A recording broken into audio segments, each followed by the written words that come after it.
Hi, my name is Raven Fox, and I'm an immersive visual artist. I see things differently. When I decided to become an artist, it was no ordinary artist I had in mind. Light is my paint. Video projectors and LED lights are my brushes. The world is my canvas. So, what if we look at the St. Louis Planetarium in a new and reimagined way, as a reinterpretation of it as an art piece, as a colorful beacon of light and pride? What if we looked at the Cinderella Building in the Cherokee Street Arts District of St. Louis as a crown jewel of the community? Architecture that can be transformed with light into a centerpiece of urban revitalization. One that has the potential to illuminate our past, present, and future. What if we looked at the 11 Gates, an installation that I did for the new World's Fair in Forest Park,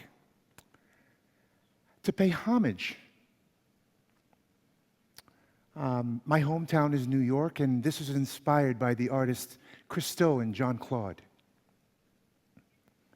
My vision was to create an opportunity to unite what I believe to be one community. It became a gateway for social interaction and a lot of fun. It inspired.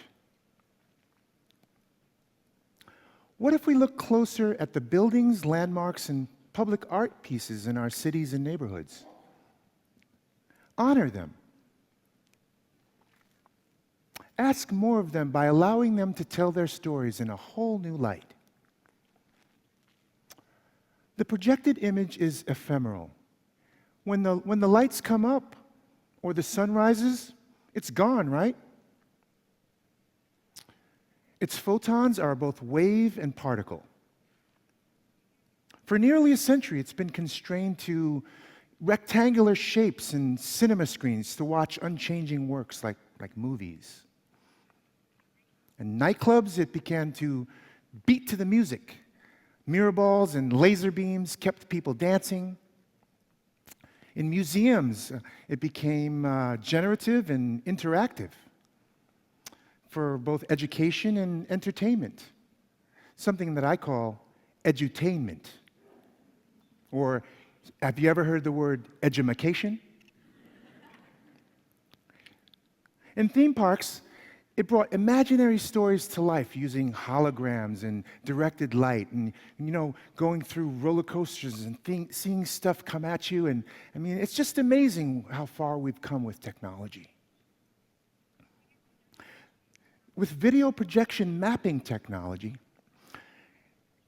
it started to stretch over shapes and angles and provided a stage for big world-class events like the Olympic Games and the Super Bowl. It is now time to plug the video projector into the mind as an amplifier of the imagination. I am a projectionist of the 21st century. I transmute bits and bytes into new visions.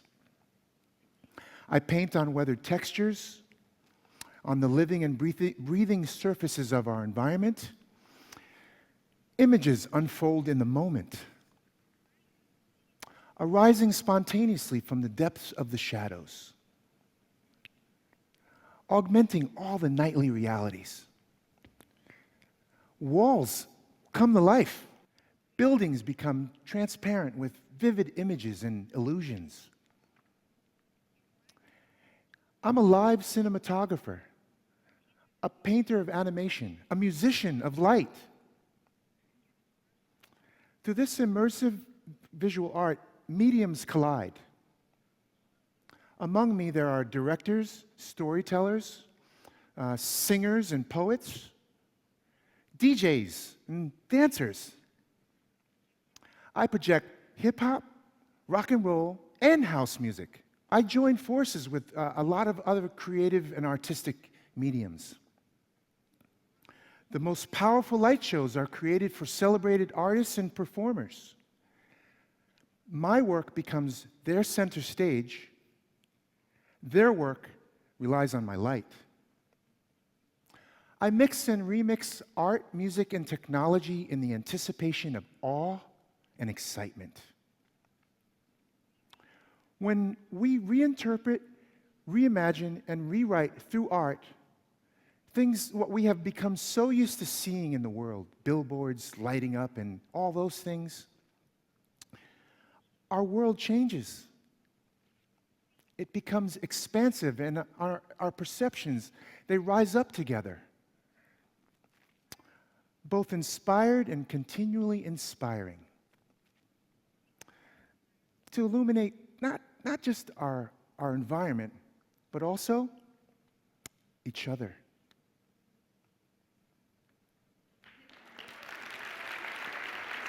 Oh, and there's something else.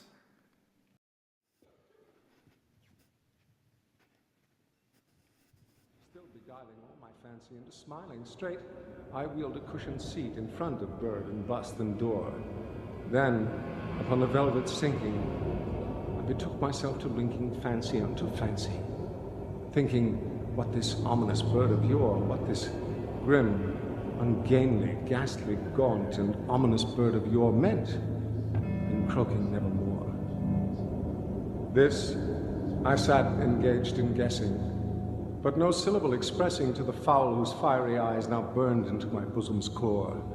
This and more I sat divining, with my head at ease reclining on the cushion's velvet lining that the lamplight gloated o'er, but whose velvet violet lining with the lamplight gloating o'er she shall press on nevermore. Then methought the air grew denser, perfumed from an unseen censer swung by seraphim whose footfalls tinkled on the tufted floor. Wretch, I cried, thy God hath lent thee, by these angels he hath sent thee respite. Respite and nepenthe from the memories of Lenore. Quaff, O quaff this kind nepenthe, and forget this lost Lenore, quoth the raven. Nevermore. Prophet, said I, thing of evil, prophet still a bird or devil, whether tempest sent or whether tempest tossed thee here ashore, desolate, yet all undaunted, on this desert land enchanted, on this home by horror haunted. Tell me, truly I implore, is there balm in Gilead? Tell me, I implore, quoth the raven, nevermore. Prophet, said I, thing of evil, prophet still a bird or devil, by that heaven that bends above us, by that God we both adore. Tell this soul with sorrow laden, if within the distant Aden it shall clasp a sainted maiden whom the angels name Lenore. Clasp a rare and radiant maiden whom the angels name Lenore, quoth the raven. Nevermore. Be that word our sign of parting, bird or fiend, I shrieked upstarting. Get thee back into the tempest and the night's Plutonian shore. Leave no black plume as a token of that lie thy soul had spoken. Leave my loneliness unbroken, quit the bust above my door. Take thy beak from out my heart, and take thy form from off my door, quoth the raven. Nevermore. And the raven, never flitting, still is sitting, on the pallid bust of palace just above my chamber door.